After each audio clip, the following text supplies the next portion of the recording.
Magandang araw kaibigan! Tuloy po kayo sa Felicidad's Channel.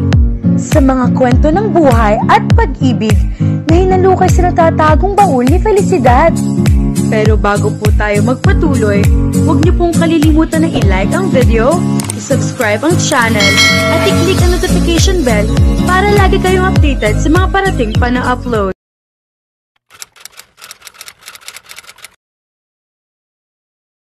Nagulat si Kelly paglabas niya ng apartment at makita si Monty na nakasandal sa SUV nito. He was wearing a white long-sleeve shirt and black pants. Ngumiti ito na makita siya. "Anong ginagawa mo dito?" Tanong niya. "Sinusundo ka." Binuksan nito ang pinto ng sasakyan. Nag-alangan siya pero mas nangibabaw ang kilig niya na pumasok siya roon. Umikot ito at umupo sa driver's seat. Binuhay nito ang makina ng sasakyan. "Nag-breakfast ka na?" Nagkape lang. Malilate na kasi ako kaya hindi na ako nakapagluto." Maaga naman siya nagising pero hindi agad siya tumayo. She relived what happened yesterday over and over in her mind. Hindi. Ang pinakapaboritong part lang pala niya sa mga nangyari kahapon ang paulit-ulit niyang binalikan sa isip. When he kissed her, she glanced at his face, at his mouth. Crazy, but it was as if she could feel his lips moving over hers. His tongue sleeping between her teeth. She could even taste the sweet essence of his mouth. Parang biglang uminit ang sasakyan nito. Pinaypayan niya ang sarili gamit ang kamay. "Is it not cool enough?" Tanong nito. In-adjust nito ang aircon. Pinagalitan niya ang sarili. Para na kasi siyang sira. She was obsessing with his kiss. She knew but she couldn't stop herself. Ngayon lamang kasi niya nalaman na pwede maging ganoon ka-mind-boggling ang isang halik. Exaggerated ang tingin niya noon sa description ng mga romance novels at romance films sa epekto ng halik sa isang tao. Pero dahil hindi lang pala niya iyon sa hindi pa niya nararanasan ng ganoong klase ng halik. Na nagdaang araw lang, ipinasok ni Monty ang sasakyan sa isang McDonald's drive-thru. Umorder ito ng pies at juice. "Eat this habang bumabiyahe tayo." "Thanks." Tinusok niya ng straw ang lid ng plastic cup ng juice at sumipsip doon. She felt blissful. Pakiramdam kasi niya ay kasama niya ang lalaki hindi siya pababayaan. She felt pampered. Malapit lang ang office building mula sa apartment niya, kaya kahit may traffic, ay nakarating sila roon after 15 minutes. It was the sweetest 15 minutes of her life. Ni hindi siya nagpanik kahit late na siya sa trabaho. Nagpark ito ng sasakyan sa basement. Naglakad sila patungo sa elevator. May mga nakasabay sila, ngunit isa-isa rin nagsibabaan ang mga ito. Pagdating nila sa 6th floor, ay wala na silang kasama. Finally, the elevator stopped at the 8th floor. "Mauna na ako," paalam niya. She stepped out but he caught her hand. Hindi sumara ang pinto ng elevator dahil nakaharang ito roon. Napatingin siya sa mukha nito. "Bakit? Can I kiss you?" "Huh? I've been dying to kiss you since we were in the car, but you're not yet my girlfriend. That's why I'm asking for your permission." Nakanda-utal-utal siya nang tumugon siya.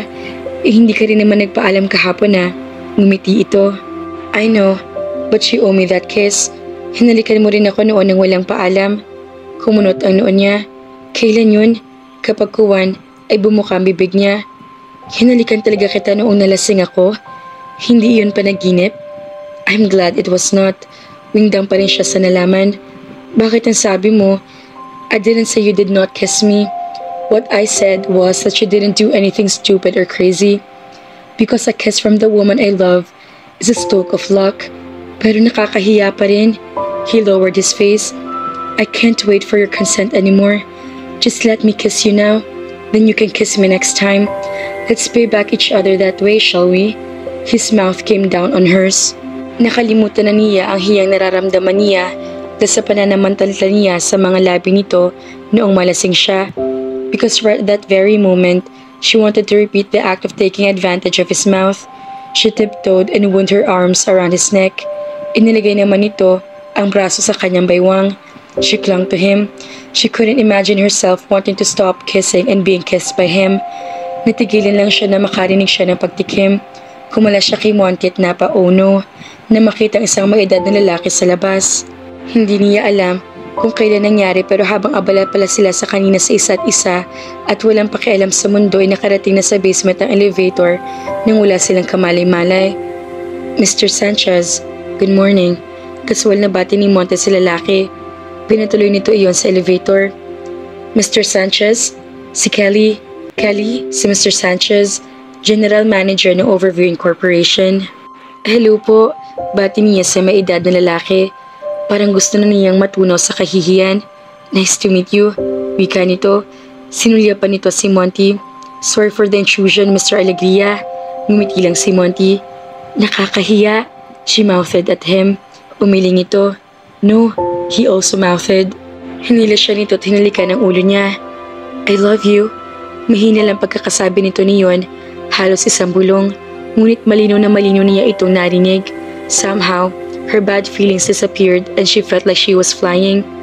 Hi, Kelly. May, naligaw ka?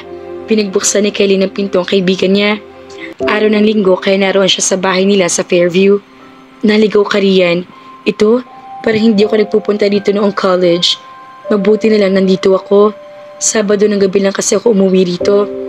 Alam ko, kausap ko kanina si Monty. Nasabi niya sa akin na malamang ay nandito ka dahil linggo ngayon. Nagkausap kayo ni Monty? Yup, nasa office niya ako kanina. Nagpunta kami ni Arvin doon. Nainip ako kaya iniwan ko muna sila. Babalik na lang ako roon mamaya. Ikinawit nito ang braso nito sa braso niya. Balita ko, close na kayo ni Monty.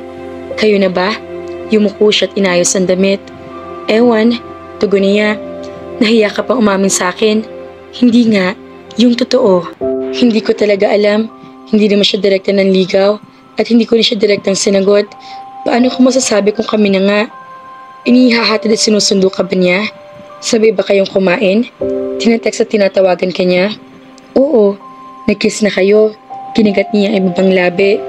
Oo, sinabi niya sa'yo na mahal ka niya? Oo, sinabi mo sa kanya na mahal mo rin siya?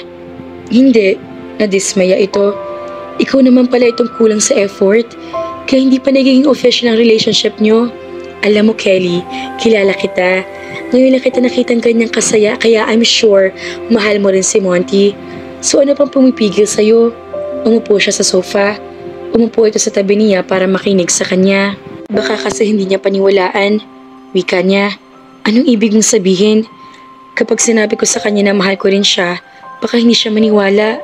Alam niya na almost 3 weeks pa lang na mag-break kami ni Matt. Makukumbisi ba siya na nakaget over na ako kay Matt ng ganoon kabilis at lumipat na sa kanya ng pagtingin ko? Kahit sabihin ko sa kanya na mahal ko siya, alam ko deep inside him, magkakaroon siya ng doubts. Ang gusto ko sana, kapag sinabi ko sa kanyang mahal ko siya, paniniwalaan niya ako ng buong buo. May rason ba siya para pagdudahan ng feelings mo? Wala. Kasi kahit 3 weeks pa lang mula na mag-break kami ni Matt, wala kang pagmamahal na kinailangang kalimutan. Dahil wala akong naramdaman sa kanyang pagmamahal kahit kailan. Yumuko siya at ngumiti ng mapait. Alam ko nakakagulat yun. How can I be with someone I don't love for 2 years? Pero iyon na narealize ko. I never loved Matt. I never felt with him the kind of emotions that I feel every time I look or just think about Monty. E di sabihin mo lahat ng iyon kay Monty. Problema ba yun? Hindi ko pwedeng sabihin sa kanya na hindi ko minahal si Matt. Baka isipin niya na kung nagkamali ako noon na akala na mahal ko si Matt, maaaring nagkakamali lang din ako this time with him. Alam mo Kelly, hindi ka mami-misinterpret ni Monty. I'm sure, kapag sinabi mo sa kanya na siya pa lang ang lalaki minahal mo, matutuwa pa iyon. Lumunok siya. Sure ka? Oo, ano ka ba? Tumawa ito. Alam mo, wala na talagang duda na in love ka. Kasi kapag in love ka, palagi ka na lang natatakot na baka masaktan mo na hindi sinasadya ang taong mahal mo. Basta maging honest ka lang kay Monty, everything will be okay. Mike gave her a reassuring smile. Ikinonsidera niya ang sinabi nito. I'll tell him kapag nagkita ulit kami. Ilang minuto na nakaalis si Mai nang maalala ni Kelly ang mga damit na ipinahiram nito sa kanya na una sa Tagaytay sila. Nawala sa isip niya na ibalik ang mga iyon dito habang nag-uusap sila kanina. May ideya na buo sa isip niya. Nagbihis siya. Inilagay niya sa paper bag ang mga damit ni Mai. Lumabas siya ng bahay nila at inilok ang iyon. Ilang sandali pa at lula na siya ng taxi. Pupunta siya sa office ng Overview para isauli ang mga damit ni Mai. Pero excuse lang talaga iyon para makita si Monty. Sasabihin ko na sa kanya mamaya. I'll tell him that I also love him. Napangiti siya habang inimagine ang magiging reaksyon ni Monty. "Miss, bababa ka ba?" Pukaw sa kanya ng taxi driver. Nakarating na pa sila sa destinasyon. "Sorry, Manong." Binayaran niya ito. Bumaba siya at pumasok sa office building. Dahil araw ng linggo, walang katao-tao roon. Napakatahimik ng buong lugar. She stepped inside the elevator. Dati-rati, tuwing sumasakay siya roon, ang nai-imagine niya si Monty na nakatayo sa tabi niya. Now, it was replaced by the memory of the kiss that they had shared there. Lumabas siya na makarating siya sa 9th floor. Naglakad siya patungo sa office ng overview. Tahimik na tahimik din doon dahil wala mga empleyado.